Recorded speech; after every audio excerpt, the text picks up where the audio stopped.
We have to go back to you, Lord. We have to go back to our Lord. আমাদেরকে আমাদের রবের কাছে ফিরে যেতে হবে, নাকি আজীবন থাকবেন? কথা বলেন। চলে যেতে হবে। কখন যে কে চলে যায় তার কোনো ঠিক নাই। হ্যাঁ, কেউ জানি না, কিন্তু এতটুকু জানি যে চলে যাব। গত কয়েকদিন আগে এদেশের আপকামিং একজন ইয়াং স্কলার হুট করে চলে গেলেন। নাম শুনছেন? কি নাম? হ্যাঁ, শাহাদাত ফয়সাল। আমাদের বয়সী বা আমাদের চেয়ে ছোট, আপকামিং মধ্যম পন্থার একজন আলেম ছিল, চলে গেল। অনেক আশা ভরসা ছিল অনেকের তার উপর যে সে he is an upcoming scholar, সে মধ্যমপন্থী। ডক্টর আব্দুল্লাহ জাহাঙ্গীর স্যারের নাম শুনেছেন? ভাল লাগে না কথাগুলো শুনলে? হৃদয়টা ঠান্ডা হয়ে যায়। কারো পক্ষপাতিত্বে যায় না, যেটা হক, যেটা সমাজের জন্য কল্যাণকর সেটার কথা বলে। এই মাঝামাঝি থাকতে পারাটা সবচেয়ে কঠিন, ঠিক কিনা? আল্লাহ বলেছেন ওয়াকাযালিকা জাআলনাকুম উম্মাতান ওয়াসাতান লিতাকুনু শুহাদা আলান নাস। তোমাদেরকে হতে হবে উম্মাতান ওয়াসাতান, মধ্যমপন্থী উম্মাত, মাঝামাঝি থাকতে হবে। কিন্তু আমরা এদেশে মার্জিনালাইজ করে ফেলি, বুঝতে পেরেছেন? এক প্রান্তে চলে যাই। যারা চরমনায়ের মুরিদ অন্যদেরকে আর দেখা যাবে না, যারা সরসিনার মুরিদ এরাই সব, অন্যদিকে যাওয়া যাবে না। যারা জামাত ইসলাম অন্যদিকে আর যাওয়া যাবে না। যারা হেফাজতে ইসলাম অন্য কারোর মধ্যে আর হক নাই। যারা আহলে হাদিস এরা তো সব নিয়েই গেছে, সব হক সুন্নাহ এদের কাছে। কারো মুখের কোনো কথা এদের কাছে কোনো দাম নাই। আপনি যত হকের কথা বলেন এদের দলেই নাকি ঢুকতে হবে। তো আমার এই দেশে সুন্নি ভাইরা গালি দেয় আহলে হাদিস বলে, আবার আহলে হাদিসরা আমার গালি দেয় সুন্নি বলে, বুঝতে পেরেছেন? মাঝামাঝি থাকাটা এই বাংলাদেশে খুব কঠিন, কিন্তু আপনাকে মাঝামাঝি থাকতে হবে। আপনাকে ওয়াসাতিয়ার পদ্ধতিতে আসতে হবে, উম্মাতান ওয়াসাতা, মাঝামাঝি। মাঝামাঝি ডানেও না বায়েও না, সিরাতুল মুস্তাকিমে ডান বাম নাই, এটা সোজা। এই রাস্তা একবার যদি উঠে যান এই রাস্তা শেষ হয়ে যাবে জান্নাতুল ফেরদাউসের ভিতরে। চিল্লায় বলেন ঠিক কিনা? এজন্য আমরা যেন মিডল পাথ ধরি, আমরা যেন কট্টর না হই, আমরা যেন মাঝামাঝি হই। আপনি তাবলিগ করতে পারেন, করেন, খুব ভালো। তাবলিগের ভাইদের একটা ভালো গুণ হচ্ছে নিজের খেয়ে নিজের পরে ইসলামের দাওয়াত দেয়, ঠিক কিনা? নিজের টাকা ভেঙে দাওয়াত দিচ্ছে, তো তাদের কারণে অনেকে কালিমা শিখছে, অনেকে নামাজ শিখছে, তাদেরও কন্ট্রিবিউশন আছে না নাই? তো যারা তাবলিগ করেন আপনি মনে করবেন না যে সব হক সব সত্য, শুধু আপনি হকের ডিলার এটা মনে করবেন না।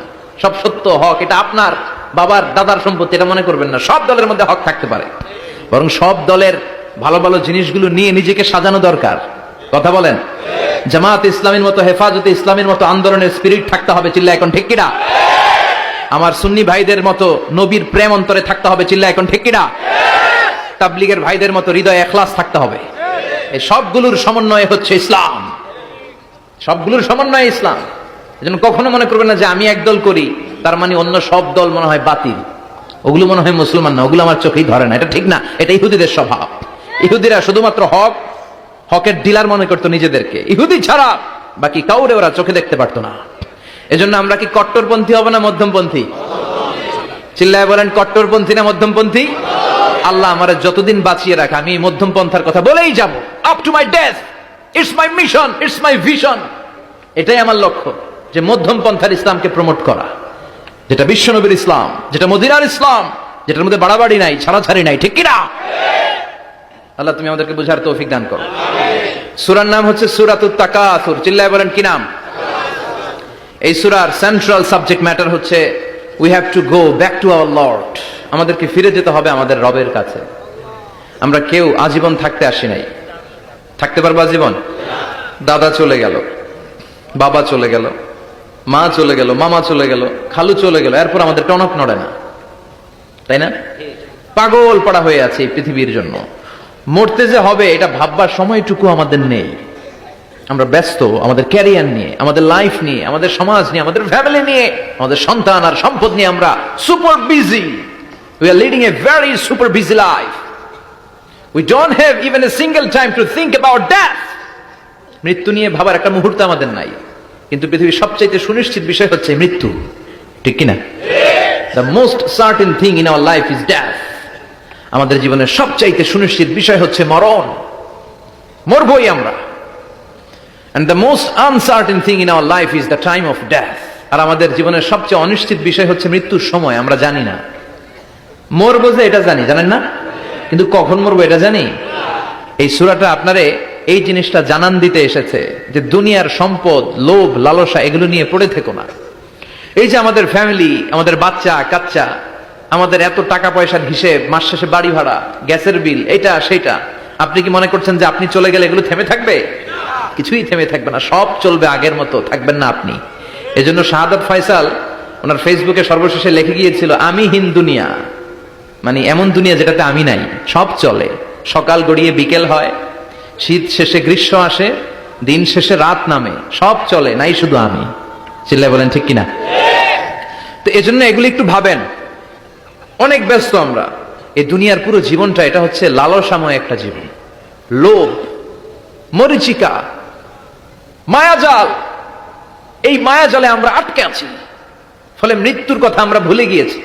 পাগলের মতো ছুটছি, আরো টাকা লাগবে, আরো খ্যাতি লাগবে, আরো যশ লাগবে, আরো দাপট লাগবে আমার। এত টাকা দিয়ে কি হবে? এত সম্পদ দিয়ে কি হবে? এত ব্যস্ততা দিয়ে কি হবে তোমার?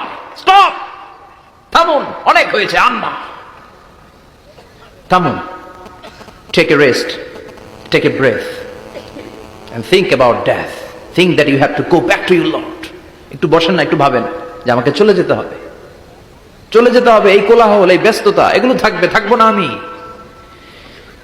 সাইয়েদনা ওমর ফারুক বলেছেন, মুতু ক্বাবলা আন তামুতু, মরার আগে একবার মরো। হাসিবু ক্বাবলা আন তুহাসাবু আলাইকুম, তোমার হিসাব নেওয়ার আগে তুমি একবার নিজের হিসাবটা করো না।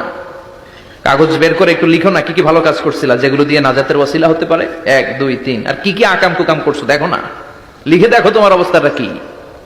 মরার আগে একবার মরো। মরার আগে খাটের মধ্যে শুয়ে শটান করে চোখ বন্ধ করে একবার মরার ভান করে দেখেন কেমন লাগে। চোখটা বন্ধ করেন আর ভাবেন আপনি নাই, কি কি হতে পারে ভাবেন। আপনার ছেলে মেয়েরা কান্না জুড়ে দিবে, আপনার প্রাণের স্ত্রী বিলাপ শুরু করে দিবে, বন্ধু বান্ধবের চিৎকার আর মাতম, স্থানীয় এলাকার মসজিদে ঘোষণা, অমুক এলাকার নিবাসী অমুক ভাই, অমুকের ছেলে অমুক দুনিয়ায় নাই। সব আত্মীয়রা চলে আসবে, ফেসবুকে স্ট্যাটাস দেয়া হবে, সবাই সবাইকে জানাবে বিকাল 4টায় অমুক হাই স্কুল ময়দানে আপনার জানাজা। ছুটে আসবে, সবাই ছুটে আসবে আপনাকে শেষ বিদায় দিতে, গুড বাই জানানোর জন্য, আল ওয়াদা, বিদায় জানাতে আসবে সবাই। 4 তাকবীর দিয়ে আপনার জানাজা হবে, অশ্রুসিক্ত জানাজায় আপনার বিদায় হবে। কাঠের খাটিয়ার মধ্যে করে কাঁধে তুলে আপনারে কবরে নেওয়া হবে, আগে থেকে খুঁড়ে রাখা কবরটার মধ্যে আপনারে বিছিয়ে দেয়া হবে, বাঁশের কচি দিয়ে তার উপরে মাটির চাপা দিয়ে সব চলে যাবে। ভাবেন না একবার চোখ বন্ধ করে, this is the circle of life, this is the nature of life. এটা সবার হবে, আমার হবে, আপনার হবে। এত মায়া, এত ভালোবাসা কই যাবে? কেউ থাকবে না, সবাই আপনার অন্ধকার কবরে রেখে দিয়ে চলে আসবে। উপরে বাঁশের কঞ্চি, তার উপরে মাটির চাপা, অন্ধকার আর অন্ধকার।